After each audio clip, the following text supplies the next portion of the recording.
হাঁটুর নিচে হাত চলে গেছে, তাকে বলা হচ্ছে আজানুলম্বী। তাই রূপগোস্বামী বলছেন আজানুলম্বী তো বুঝো কোন কাবদাত, আজানুলম্বী তো হস্ত কনক মানে স্বর্ণ, এই দেহটা স্বর্ণের মতো। তাই মহাপ্রভু নৃত্য করছেন মঙ্গল নটন সুতা। আর নয়নানন্দ দাস বলছেন মঙ্গল হইবে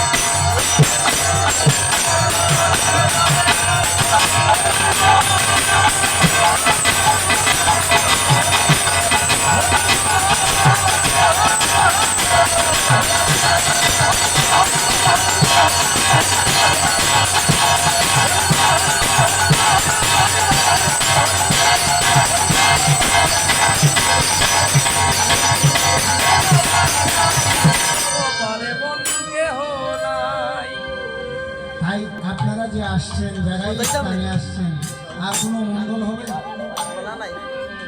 আপনার যদি কোনো মঙ্গল থেকে থাকে, দেখবেন জ্যোতিষীর কাছে গেলে বলে আপনার মুখ দিনে আপনি যখন কীর্তনে এসে কীর্তন শ্রবণ করবেন, হাততালি দিবেন, হরিবোল বলবেন, উলুধ্বনি দিবেন, আপনার পাড়াটা কেটে যাবে। আমার মুখের কথা নয়, শাস্ত্রের কথা, পদের কথা। মঙ্গল নটন সুতা মঙ্গল। তাহলে যারাই কীর্তনে আসবে, আজ আসুক কাল আসুক, 3 দিন কীর্তন আছে, 3 দিনের যদি একটু সময় 5 মিনিট সময় দিতে পারে কীর্তনে এসে, তার মঙ্গল দূর হয়ে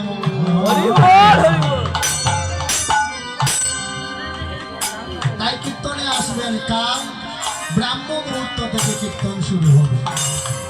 আপনারা কি জানেন কখন থেকে কীর্তন শুরু হবে? আপনারা তো লীলা কীর্তন দিচ্ছেন। ব্রাহ্ম মুহূর্ত থেকে কীর্তন শুরু হবে। এখন ব্রাহ্ম মুহূর্তটা কখন জানার প্রয়োজন আছে। ব্রাহ্ম মুহূর্ত হচ্ছে সূর্য যখন উদয় হবে তার ৮৬ মিনিট পূর্বে, ৮৬ মিনিট পূর্বে আপনার ব্রাহ্ম মুহূর্ত। তাহলে সূর্য যদি ৬টার সময় উদয় হয়, তাহলে ৬টার ৮৬ মিনিট পূর্বে আপনার কয়টা হয়? 1 ঘন্টা 15 মিনিটের মতো নাকি? তাহলে 3টা 4:45, 4:45 মতো, 1 ঘন্টা 16 মিনিট, 1 ঘন্টা 16 মিনিট হয় ৮৬ মিনিট, 1 ঘন্টা 16 মিনিট। তাহলে 4:15 থেকে কীর্তন শুরু করতে হবে। এখন কীর্তনের পার্টি এখানে আসছে বায়না করে, 4 ঘন্টা 3 ঘন্টার উপর কেউ যাবে না কীর্তন। তাহলে আপনি ওই 4:45 থেকে আপনি শুরু করতে হবে আপনার পাড়া প্রতিবেশীদের নিয়ে কীর্তনে উঠার আগ মুহূর্ত পর্যন্ত। এটাই হচ্ছে কীর্তনের নিয়ম। যদি এই নিয়মে আপনি কীর্তন না করেন, তাহলে আপনার কীর্তনে মঙ্গল হবে না, অমঙ্গল।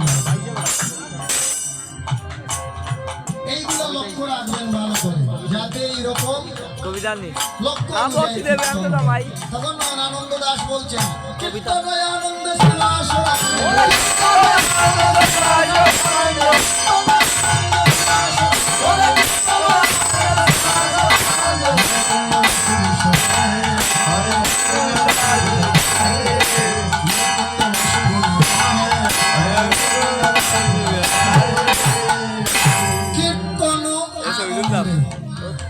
তাহলে এই যে কীর্তন শ্রবণ করবেন, আপনারা আসবেন, কীর্তনে আসলে কি হবে? একবার বললাম মনে হবে। পরের কথাটা কি? কীর্তনে আনন্দ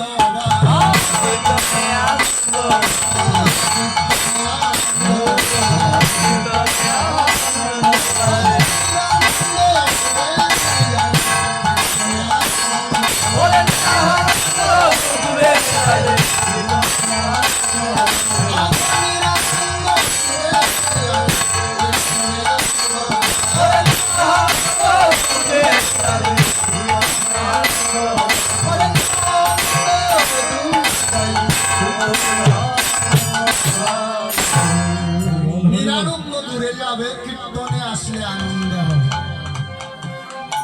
শ্রীবাস রামানন্দ, শ্রীবাস এবং রামানন্দ আর মুকুন্দ দত্ত, বাসুদেব দত্ত দুই ভাইয়ে ভজন করছে। তখন গৌরহরি বলছেন, চেয়ে দেখো, ভাইয়ে ভাইয়ে মিল থাকতে হবে। আমাদের মধ্যে ভাইয়ে ভাইয়ে অপসংস্কৃতি আছে, মিল নেই।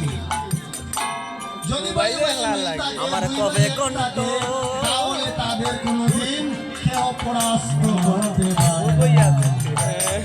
তাই মুকুন্দ দত্ত বাসুদেব দত্তকে বলছেন, আপনি বাসুদেব দত্ত মুকুন্দ দত্তকে বলছেন, আপনি আমার বড় ভাই, আপনি কৃষ্ণ সেবায় লেগে গেছেন, আমায় কৃষ্ণ সেবায়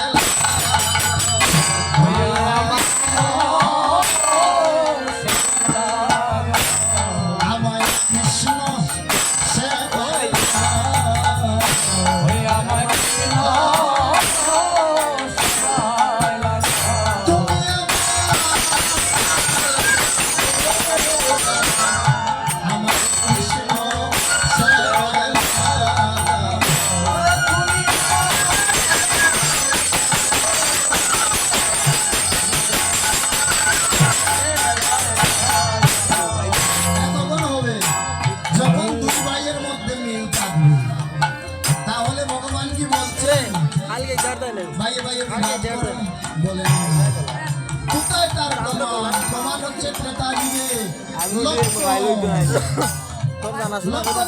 শক্তিশালী আহত হয়েছিল।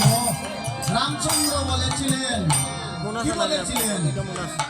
সীতা মরলে সীতা পাবো প্রতি ঘরে ঘরে, বোনের ভাই লক্ষণ মরলে ভাই বলিব কারে।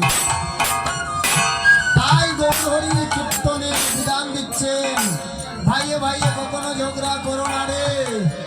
এক ভাণ্ড থেকে বেরিয়ে এসেছো, বড় ভাই ছোট ভাইকে স্নেহ করবে, ছোট ভাই বড় ভাইকে সম্মান করবে। ভাইয়ে জানে ভাইয়ে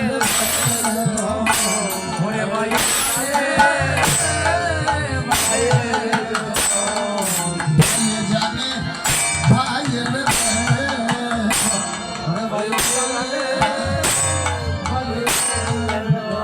ভাইরে পক্ষী করে বেতন জানে, ভাইয়ে জানে ভাইয়ের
গৌরহরি শিক্ষা দিয়েছেন, কি শিক্ষা?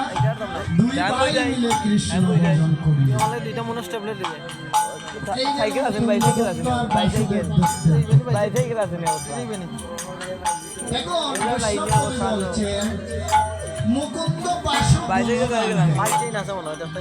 তাহলে বাসু গুণ যে বলছেন হ্যাঁ? এখানে উল্লেখ করেন নাই বাসু ঘোষ মোটরে কিন্তু পাই না বাইসাইকেল পারে গিয়ে দেখতে। এর পাঁচ বিশ্লেষণ তিনটা মনে আছে তাৎপর্য দিচ্ছেন বাসু দেখা দত্তের কথা। টেকা লাগতো না গা সাইকেল তো বিশ্লেষক মারা গেলে তাৎপর্য ভাই, দিচ্ছেন এইখানে বাসু দত্তের জায়গায় বাসু ঘোষ হবে। তিনজন প্রধান মহাত্মা এখানে লেখা আছে। মনে আছে। ওলে কোন ভাই প্রধান সাইকেল আনছো মহান্ত সাইকেল আনছো আটজন প্রধান মহান্ত সাইকেল আছে। আনছো এক একজন মহান্তের 8 জন করে শিষ্য পারে গেলে ভাই আট কত পাঁচা হইলো? 64